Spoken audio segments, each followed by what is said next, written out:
So welcome, Andrew. Thank you so much for joining us. I know this will be really beneficial for everyone.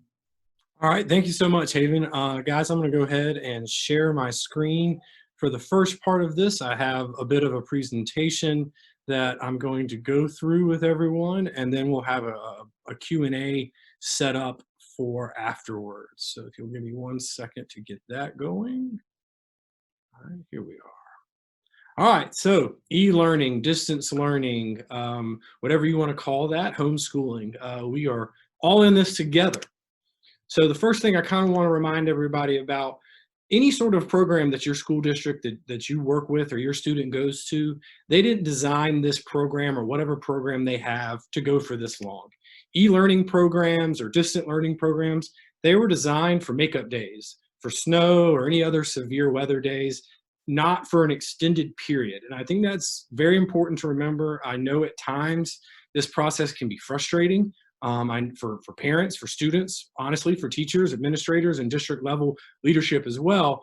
But it's because we're designing this as we go, because it wasn't intended for this. That's no one's fault, but it's just the truth of the matter. So I thought I needed to point that out first. Next, very few of us are used to working from home. You know, unless you were someone who worked from home previously, you have never done this before. So that is a new challenge for you.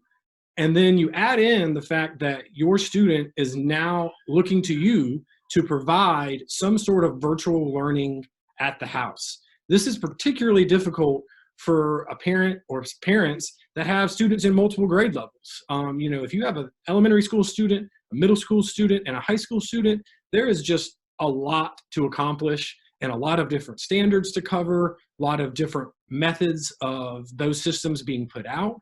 And it can be very taxing and frustrating. And so again, it's just remember, we're all in this together. We are working together on this. And again, everybody has the same goal, and that's for students to grow academically. And we want students to grow. I think of the brain just like any other muscle. If you don't work it out, it's going to lose its strength. It's going to lose its endurance. So we've got to keep our students learning and growing as best we can. We know, when I say we, professional educators, teachers, classroom teachers, district level administrators, school level administrators, school counselors, all of those folks, we know this is not ideal. We are not a virtual school for most people. Those systems have been set and designed and are well established, whereas this is not what we intended. A brick and mortar school was not intended for this. So now we're having to make a switch mid-year, and that is really difficult, to go with the other difficulties of COVID-19 and the stay-at-home order and all of those things. It's very difficult. So we just need to keep that in mind, but focus on our main goal, which is for students to learn and grow. All right, so the first thing I wanted to talk about was how to support your student in general. So really, how can you support your student who's at home in general terms? So our first idea there is, let them know it is okay for them to be frustrated. This is difficult. This is difficult for adults. So it's going to be extremely difficult for a 12-year-old or an 8-year-old or a 16-year-old who's used to the freedom of driving a car, going to high school, going to see his or her friends, and now they're at home all the time. And that's, you know, if you remember being a teenager, that was not where you really wanted to be. You wanted to be with your friends, and you wanted to be at school for the social aspect. So this is okay to let them know that they are frustrated and you hear them. Lots of times kids just want to know adults will listen to them and tell them it's okay, that they're not making excuses, but they are frustrated. It is okay to be frustrated. If they ask you for help, it's okay to say you don't know the answer. That's something I work with new teachers on all the time as a principal. You don't have to be an encyclopedia. You should not be expected to be an encyclopedia. Your student, your child, is going to respect you more and listen to you more if you're honest and say, you know what, I don't know the answer to your question right now, but let's go find it together. When an adult admits that to the students, it's very powerful, but it's also very powerful to say, hey, I don't know that.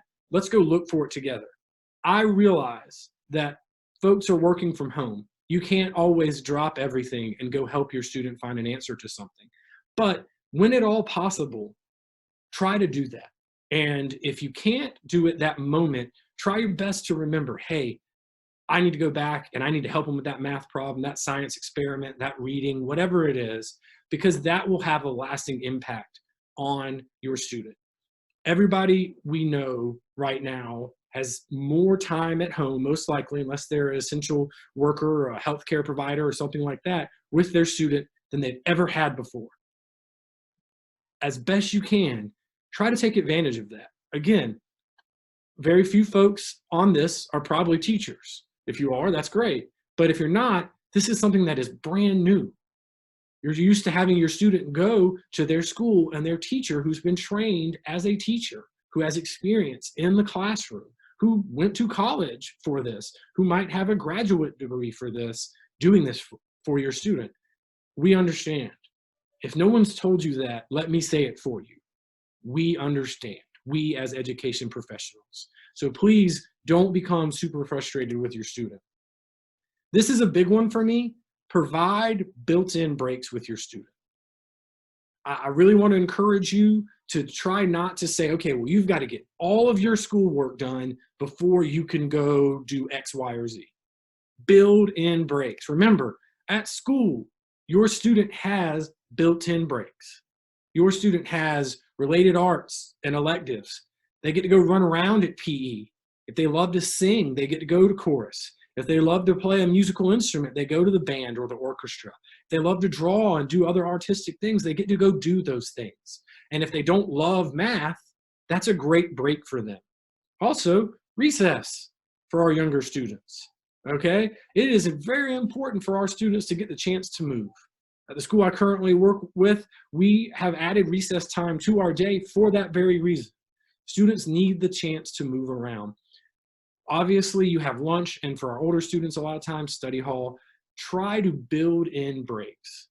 Build it in for them. I would encourage you to make a daily schedule if you can. I would encourage you, we're going to talk a little bit more about that, to make a checklist for your student. If you want to do it as a if-then idea. If you complete this part of your work, then you get to go outside and play. If you complete this part of your work, then you can play video games. Whatever that case may be, then try to build those things in. So those are just kind of our general ideas. So let's talk for a second about if your student's struggling, okay? Again, help them plan ahead and make a visual schedule for the day or the week. That's going to be up to you, what might be best for your student and your schedule as well. So something visible. This doesn't have to be a huge production. If you can find a piece of paper and a pen or a pencil, write down their schedule for them. Write down their agenda. Research tells us that students, and adults for that matter, as much as they may get overwhelmed sometimes by a schedule or an agenda, and we'll talk about that in just a second, they benefit from it as well. You have a light at the end of the tunnel. You know, okay, well, if I do this, this, and this, I'm done. I'm done. I don't have to do anymore.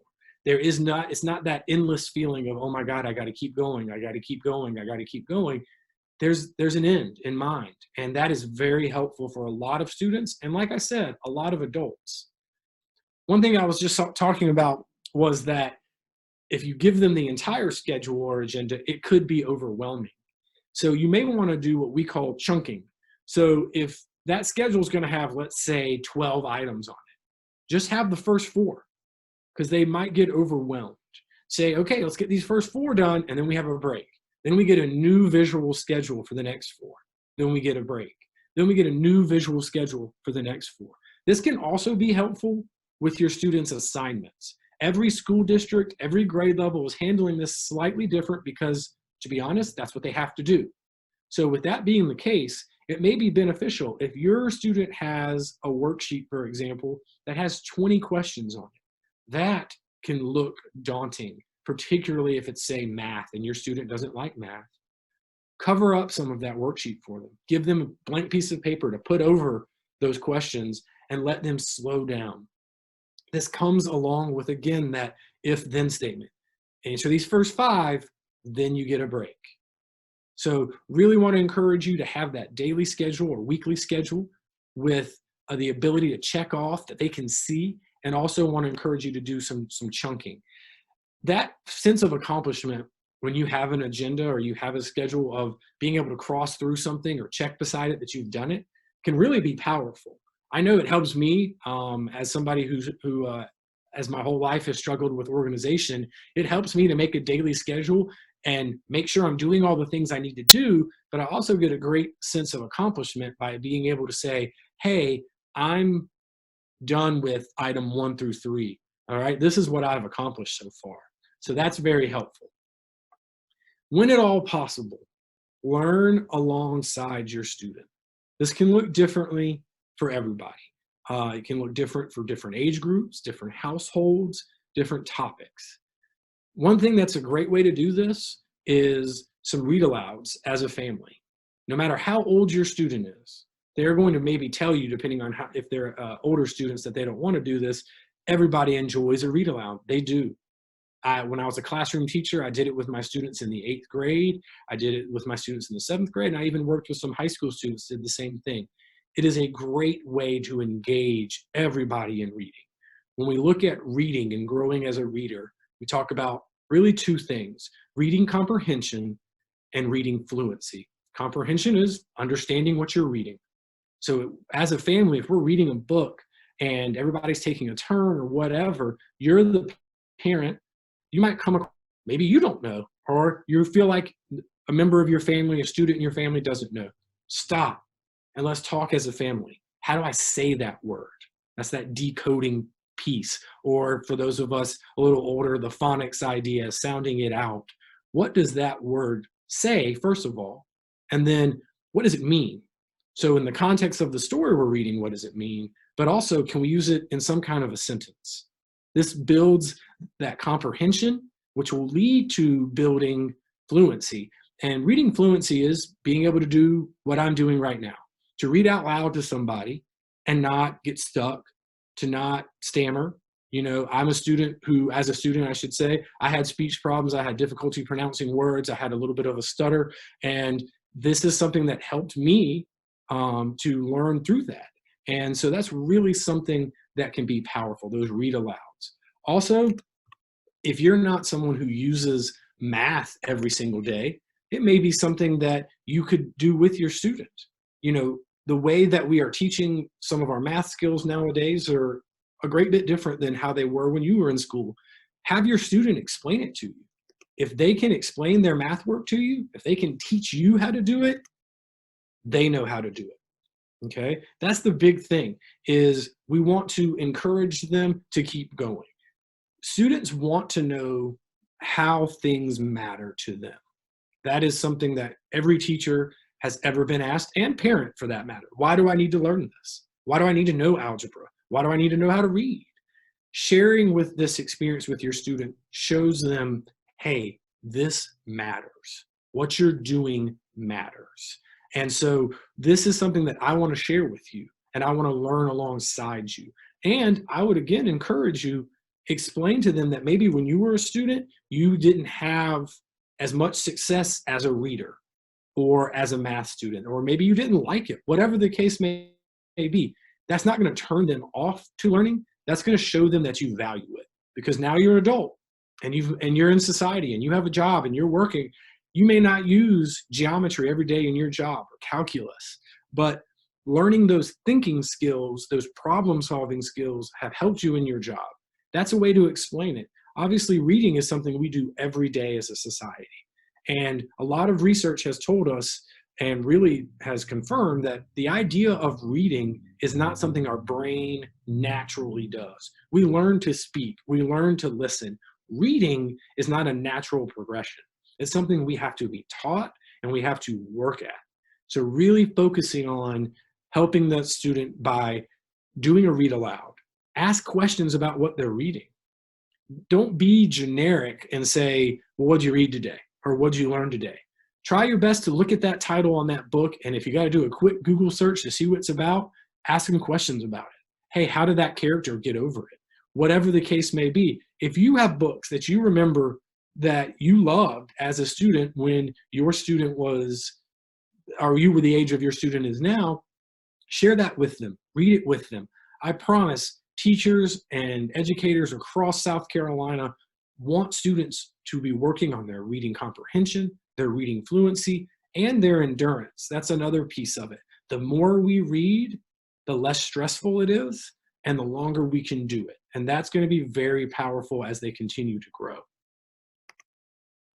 Just some other strategies here for your students that could possibly be struggling. Let them have choices. Here's the great thing about being at home. There are a lot of disadvantages. Here's one advantage. If your student does not like math, and they went to first period math or first beginning of the day math every single day at school, they don't have to do that anymore. They don't have to do that at your house. If they don't like math and they're tired of it, let them start with science. Let them start with ELA. Let them start with social studies. Whatever the case may be, they can shift their schedule. As long as they're getting done what they need to get done, let them do it. Because I really want to encourage you to do that. I know that can be scary to give choice to the students, but they now have power over their education, and they're going to be able to take a little more responsibility. You can say, okay, we don't have to start with math, but I need to know that you've done your math at the end of the day. I'm going to check at 1 p.m., 2 p.m. that your math is done, but you don't have to start with it if you don't want to. So I really want to encourage you there. Like I said, that can be scary, but for a lot of students, it's going to help them take ownership. Like I mentioned earlier, try to connect learning to their life and your life to explain how it matters, why it matters to them. Because if you can do that, all of a sudden, that is something that is a part of their life that they can remember.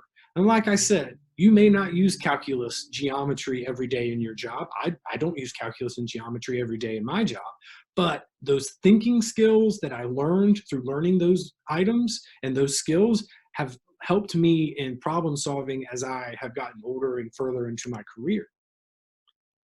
This is going to bring their interest level way up. Again, they want to know, why does it matter?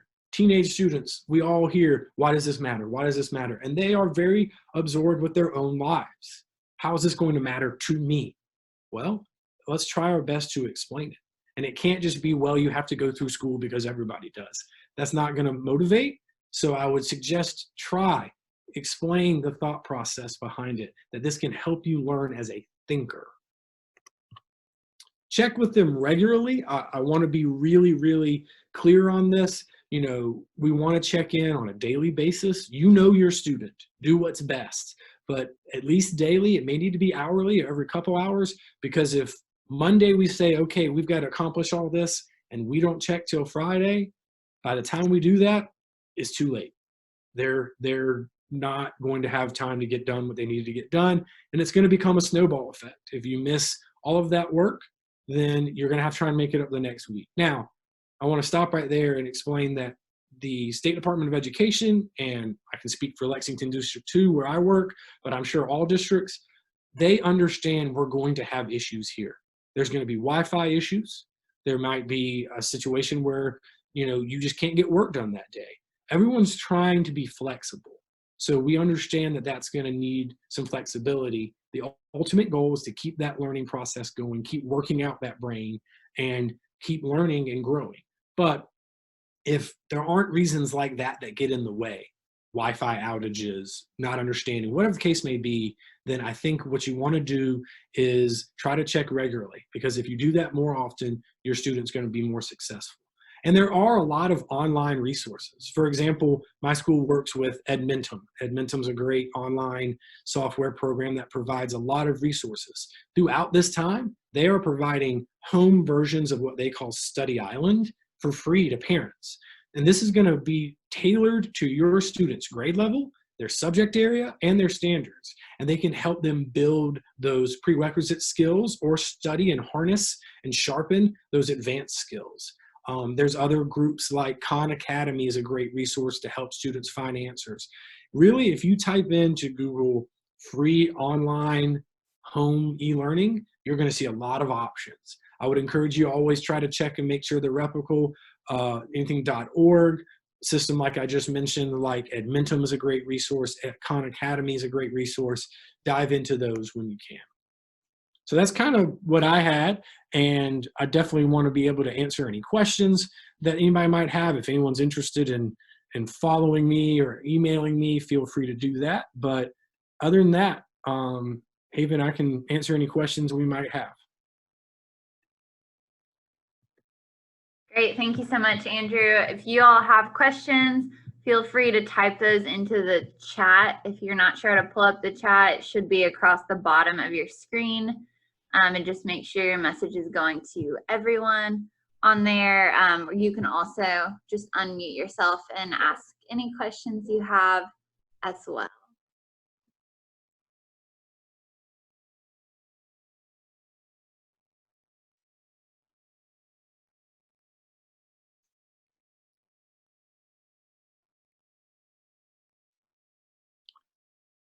Okay, so one question is, as educators, are you concerned about the lack of peer, sorry, this thing keeps moving, peer social interaction during this time? Absolutely, I am. Just to be plainly honest, a big part of the public school system is interacting with peers, learning that social and emotional development as well as academic. So that is concerning. I would encourage you to, if your district is having students interact in Google Meet or things of that nature, try to do that. Trying to meet with students and have students talk with other students as often as they can, but I do have concerns there. Let's do that. Yeah, I understand getting bogged down for assignments, but again, I think most educators would tell you we're all trying to be flexible here. Do your best to just find that time together.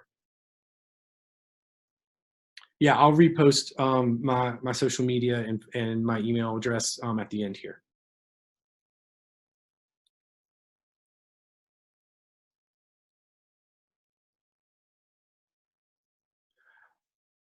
I have a question about homework here. Again, I can only speak to what Lexington School District 2 and my school of Casey Elementary School, what we are doing. We have assignments that we are doing based on the state education department's guidance that they've provided to school districts, and we're trying to stick to those. And meet those standards as we can. So I don't know about homework assignments in addition to regular assignments during the day.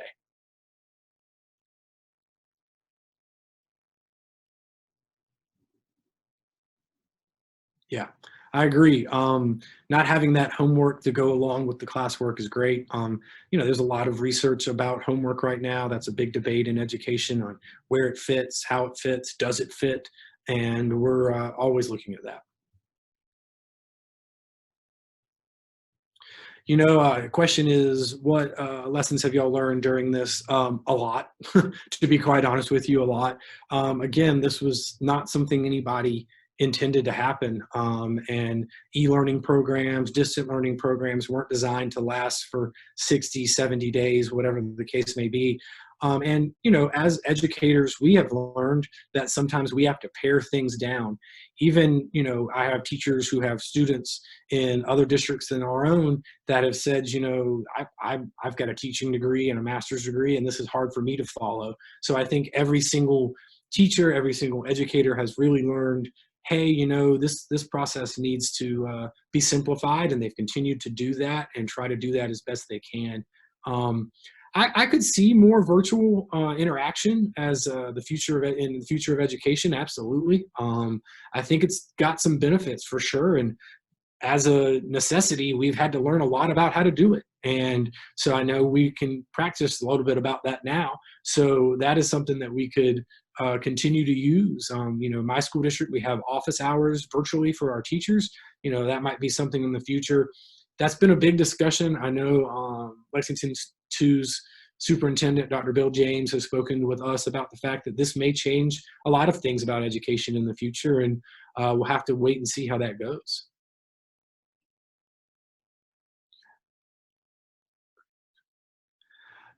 Closure, that's a really tough thing. I know that a lot of schools and school districts are doing, especially for graduating seniors, some virtual graduation ceremonies, some of those parades and things of that nature. That is a tough question. Our best option is to try and do whatever we can virtually and provide that, and just keep an eye on what the governor and everybody involved tells us about closures and safety, and try to bring that closure to those students as best we can. It is a tough time to do that, but that's the best option I can think of, is to use virtual options and maybe some of those parades that have become popular and things like that.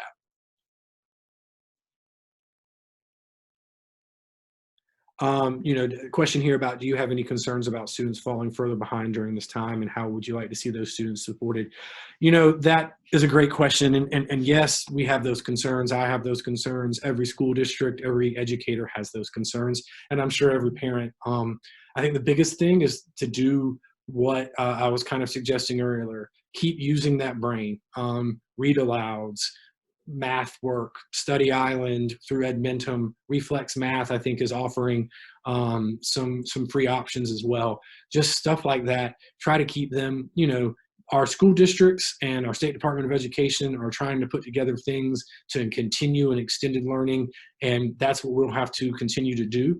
We have talked about a variety of options at my school and in my school district. So we are trying to come up with ideas there. But yes, that's a concern. And obviously, when we come back to school, and we will come back to school, there's going to need to be some design of curriculum to help us finish out what was not finished this school year to begin next school year. And that's a tough thing.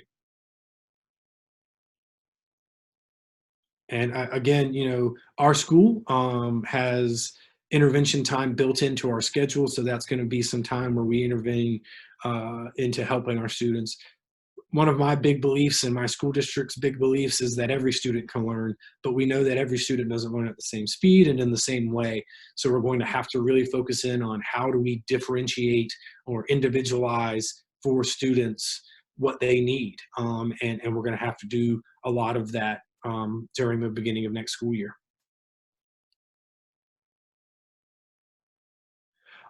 Question here about the next school year. Will we expect a big catch up? At the beginning of the school year, there often is a lot of review time from the previous year. I think it would be in the best interest of students to do a little bit of that and take a look. In education, we talk about common formative assessment. A formative assessment is to say, hey, where am I on the process? What else do I need to learn about what I'm doing? What maybe are some gaps that I have in my learning that we need to fill in? And I think we're going to have to really rely on that data and use it in a educated way to provide, again, some individual needs for students. If I struggle with my multiplication tables, for example, it's going to be very difficult for me to multiply fractions, to divide fractions, multiply multiple digit numbers. So that student's going to need some time to work on those times tables that we're learning, that we all remember from our time.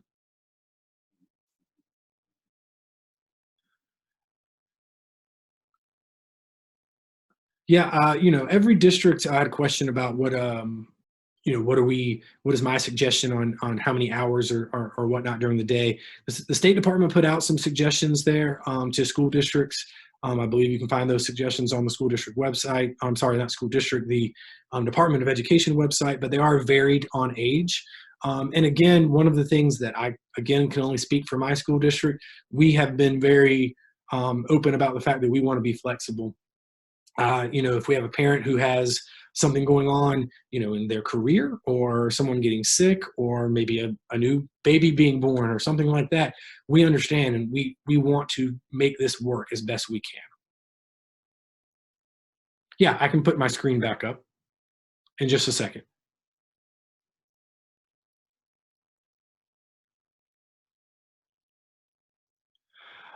Great question about how can we show appreciation to teachers. Well, first of all, Teacher Appreciation Week's coming up next week. May 4th, I believe, is the beginning of it. So, I can tell you right now, a powerful message is just reaching out and saying thank you. And, hey, we really appreciate what you're doing right now. We really appreciated what you were doing when our student was in the classroom. As far as anything teachers could need from parents, I can't speak for other districts. My school district has been very accommodating and always has been very accommodating to our teachers, and I try to do that as well. But again, I think some grace and understanding, as we are learning this process, we are sort of building this airplane as we're flying it because of the situation. And we've got to just have a lot of understanding with each other and flexibility with each other. But really, like I said, Teacher Appreciation Week is coming up next week. A great way, just a message that says, hey, I really appreciate you. It's got to be difficult right now doing what you're doing.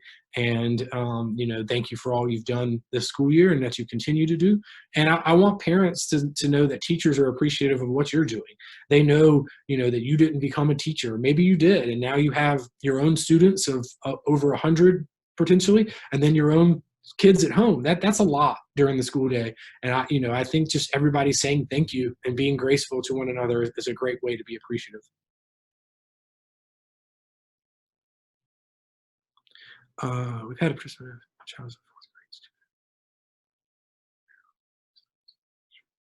If you go to edmentum.com, that would be a great way to check it out. I'll type it in.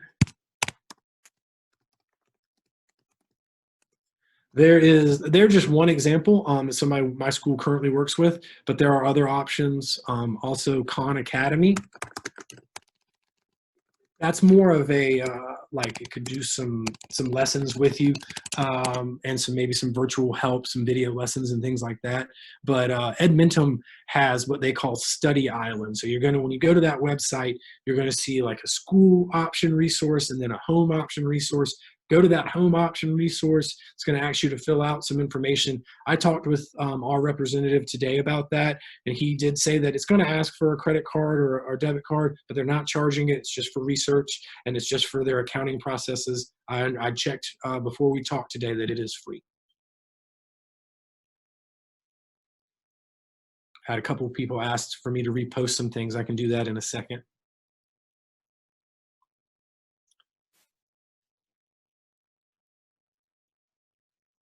I'll share my screen again.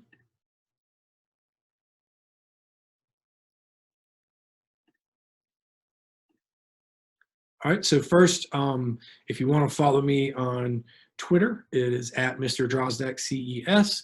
And then you can feel free to email me. I want to help as much as I can. It's one of the reasons I agreed to do this. Your student may not be in Lexington 2 or may not be an elementary school student, but I'll be happy to help as much as I can. They call this Ask the Expert. I'm not quite sure I fully qualify for that, but I'm certainly here to help and do all that I can.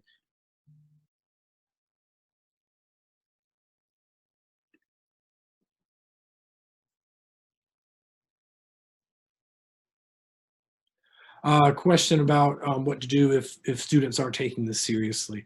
That's always a difficult time. But I mean, really, I feel like when you invest in your student, if you can, I want to encourage you, sit down with them and learn along with them. When you say to them, hey, I'm going to take time out of my day, I'm going to take time out of my work to sit with you and learn, it shows that you value it, and that will hopefully increase their value. This is an opportunity to work together. Like I said, one of the advantages, there are many disadvantages, but one of the advantages to this situation is we are at home with our student more than ever before for most of us.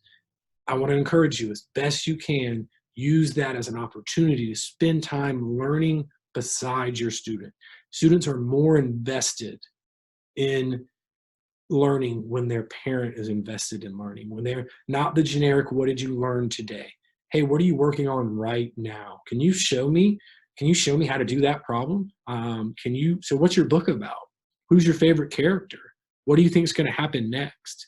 What if we read the next chapter together out loud? If it's possible, I know, again, there's a lot of online resources, books and things of that nature that are providing online free books. If you happen to have 2 copies of the same book in the house, whatever the case may be, anything you can do to go along with a student as they learn is going to make them value it because they see you value it. And if they see you value it, they're going to do a little bit more. No one wants, I think of it as like an accountability partner. Is, if you decide, hey, I want to take up jogging, well, that's a tough thing to do by yourself. But if you had somebody who said, hey, I'll go with you, Now you're accountable to that person. Now, if that person calls you on Wednesday morning and says, hey, don't forget about our run, then you kind of have to either tell them why you can't do it or go do it. And there's accountability there. So anytime you can create that accountability partnership would be very powerful.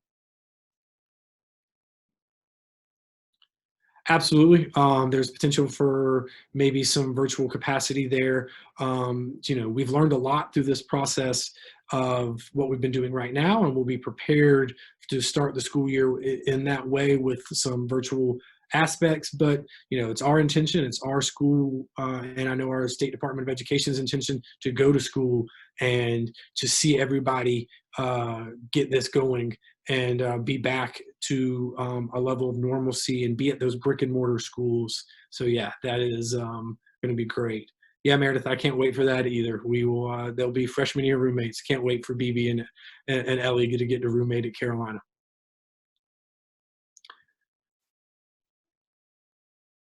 So here's some of the strategies folks were asking about. If you want to take a look at those, again, I really, that schedule is very helpful. That gives them a light at the end of the tunnel. It can also help just make something that seems huge seem more doable. If I got to think about all of my learning all the time, all day long, I'm going to get overwhelmed. If I can take it step by step and get those built-in breaks, then I'm going to be a little less likely to be overwhelmed. Sorry about that. I'm going to go backwards again.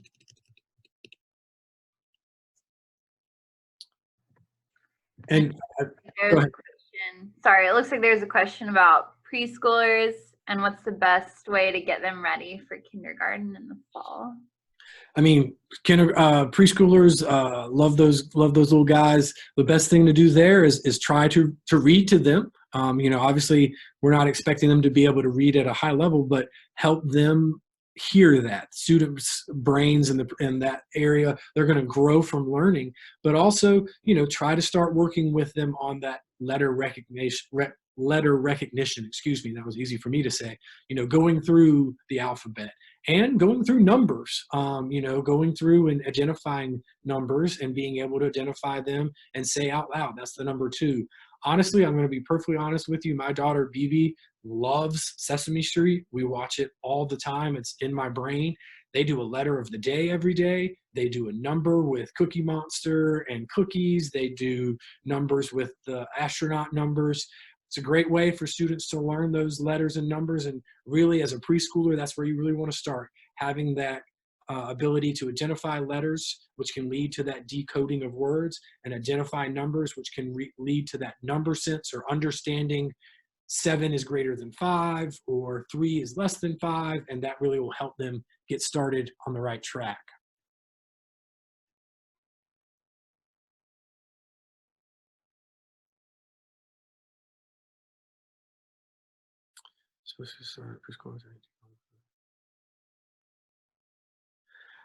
Yeah, so just make sure you're helping at home. Flashcards are great. Having them trace, if you can make a big version of their name, tracing those letters with their finger, that can also help a little bit with their writing down the road, where they're writing letters and then eventually words. But recognizing the letters of their name, and again, reading books and getting them exposed to that as much as possible. Hearing vocabulary, what students hear, they are, remember this when you're speaking, they are, for large parts, sponges. They're going to remember words. They may not understand them, but as they develop and their brain develops, they will have the ability to absorb those words and gain a greater vocabulary acquisition as they grow, because they've heard words before. Oops, sorry about that.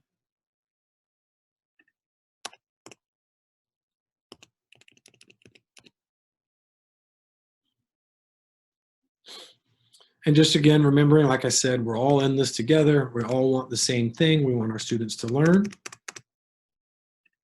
Question here.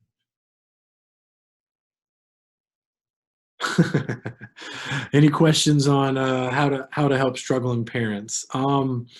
Again, those breaks are very important for parents too. If your child is just to use the term, but maybe it's happening literally, kicking and screaming, take a break.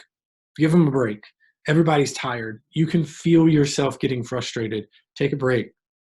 I know you can't always do that with work, but try to do that whenever you can, because remember, they're students, they're young students, and they need breaks, and so do we. So try to make it as fun as you can. And again, the more you learn alongside them, we all have jobs we have to accomplish, but the more we learn alongside our students, the more interested they're going to be, the less of that fight you're going to get, and that'll make it a little bit better for our sanity and theirs.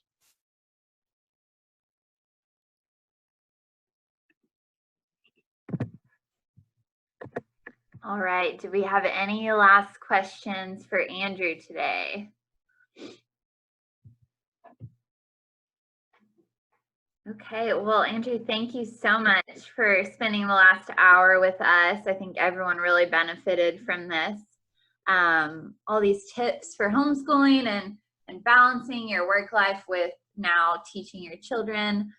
Just so everyone knows, we will email out a recording of this in a couple of days once we have the recording up on our website, and we have a survey that will go out as well. We'd really love for you all to participate, just so we can continue to make these online events even better and more beneficial for y'all.